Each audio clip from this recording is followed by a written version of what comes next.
LPA sa labas ng bansa, ganap ng isang bagyo. Ang low pressure area, LPA, sa labas ng bansa ay lumakas na at naging Tropical Depression 16W, ayon sa Joint Typhoon Warning Center, JTWC, ng Amerika. Makikita sa larawan na pa-northwestward ang forecast track ng bagyo, at posibleng pumasok sa Philippine Area of Responsibility, or sa mga susunod na araw. Kapag pumasok, tatawagan itong bagyong #Fabian. Samantala, ayon sa Japan Meteorological Agency, JMA, ito ay tinuturing ng isang noon warning tropical depression. Sa pinakabagong advisory ng PAGASA, ang LPA sa labas ng PAR ay may mataas na tsansa na maging ganap na bagyo sa loob ng susunod na 24 na oras. Tropical Cyclone Update.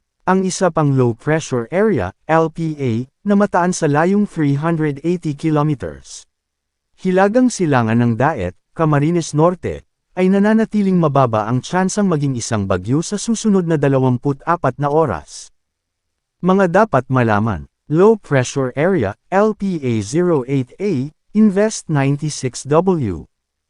Sa ngayon, nananatiling mababa ang tsansang maging isang bagyo sa susunod na 24 na oras. Nakakaapekto ito ngayon sa Bicol Region, Ilocos Region, Cordillera Administrative Region, Cagayan Valley, Calabarzon, Occidental Mindoro, Oriental Mindoro, Marinduque, Romblon, at Northern Samar. Dahil dito, makakaranas ng maulap na kalangitan na may kalat-kalat hanggang malawakang pag-ulan, pagkidlat, at pagkulog, na posibleng magdulot ng mga pagbaha o pagguho ng lupa dahil sa katamtaman hanggang malakas na pag-ulan sa Cagayan Valley, Cordillera Administrative Region, at Aurora. Dahil din dito, makakaranas ng maulap na kalangitan na may kalat-kalat na pag-ulan, pagkidlat, at pagkulog, na posibleng magdulot ng mga pagbaha o pagguho ng lupa dahil sa katamtaman hanggang kung minsan malakas na pag-ulan sa Bicol Region, Metro Manila, Ilocos Region, Cordillera Administrative Region, ang nalalabing bahagi ng Central Luzon, Calabarzon, Occidental Mindoro, Oriental Mindoro, Romblon, at Northern Samar. Abangan ang susunod na update tungkol dito.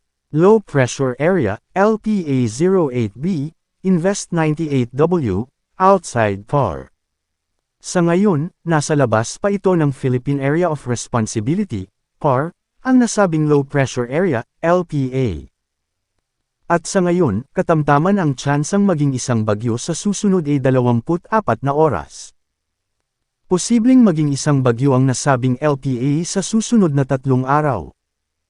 Posibleng papasok sa PAR ang nasabing LPA sa ika-10 o ika-11 ng Agosto taong 2025. Posibleng tatahakin ng Taiwan Northern Luzon area. Southwest Monsoon o Habagat. Nakakaapekto ito ngayon sa nalalabing bahagi ng Visayas, Palawan, at Mindanao. Dahil dito, makakaranas ng maulap na kalangitan na may kalat-kalat na pag-ulan, pagkidlat, at pagkulog na posibleng magdulot ng mga pagbaha o pagguho ng lupa dahil sa katamtaman hanggang kung minsan malakas na pag-ulan sa nalalabing bahagi ng Visayas, Zamboanga Peninsula, Northern Mindanao, Caraga, BARMM, at Palawan. Samantala, ang nalalabing bahagi ng Mindanao ay makakaranas ng bahagyang maulap hanggang maulap na kalangitan na may posibleng pulu-pulong pag-ulan o pagkidlat at pagkulog na posibleng magdulot ng mga pagbaha o pagguho ng lupa sa tuwing severe thunderstorms. Paalala, posibleng magbago pa ang forecast. Pinapaalalahanan ang lahat na manatiling updated sa lagay ng panahon at sa posibleng tatahakin at magiging lakas ng sama ng panahon sa susunod na mga araw. Manatiling nakatutok sa Weather Balita para sa bago pang updates, don't forget to subscribe.